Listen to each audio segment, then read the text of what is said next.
私と同じじゃないんですか？違う。だって君のこと好きになりそう。わからない。 Before Blue Meduyu's anime adaptation was airing, I released a review for the manga, which I read about 20 to 30 chapters of. I can't actually remember the exact number. But I generally was not impressed by most things in this manga. The reason for that is because I felt everything was average at best, and if it wasn't average, it maybe did a couple things pretty decently. For example, there were some cool things with Yu's character I enjoyed, like her not knowing how to feel about her love for Nanami. Basically, the manga was pretty much fine. It wasn't citrus bad, but it was fine and perfectly average. So when Blue Meduyu's first episode aired, I decided to check it out as I have a High Dive sub, and, well, why the hell not? At the very least, I get to see some cute anime girls. And to my surprise, I was surprised. And let's talk about why that is. So to start off, the story is generally the same here and very accurate to the manga. Yu eavesdrops on Nanami getting confessed to. We learn she gets confessed to all the time because she's the student council president, she's very popular and pretty, but Yu is found out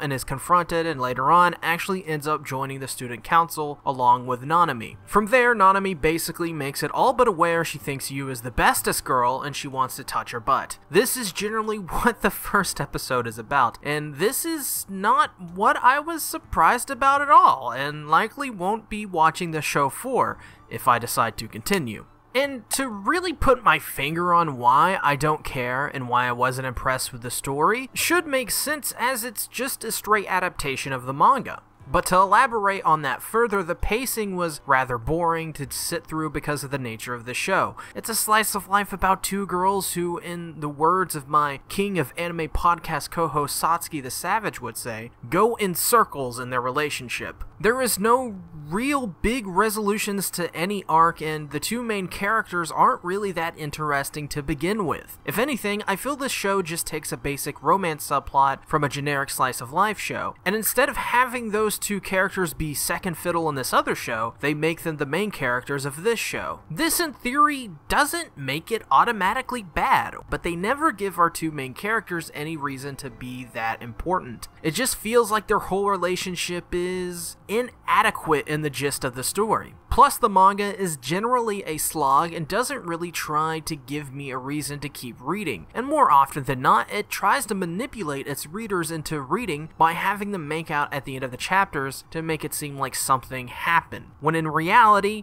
nothing really happened. 大丈夫。大丈夫だよ。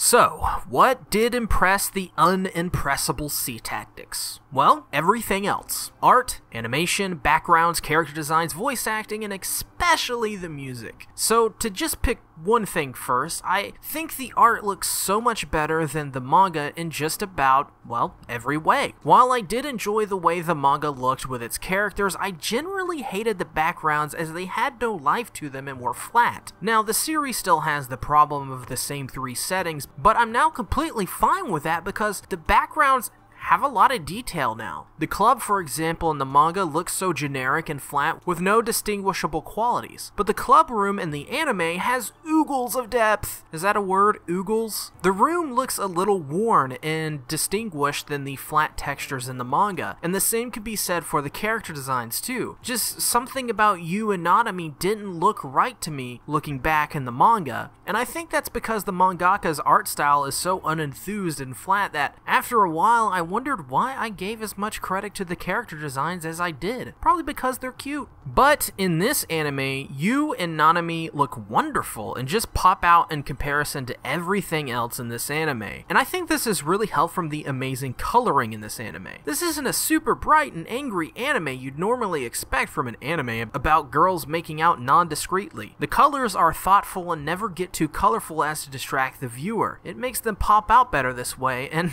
thank you for the people who worked on this anime, because so many anime these days are just too bright.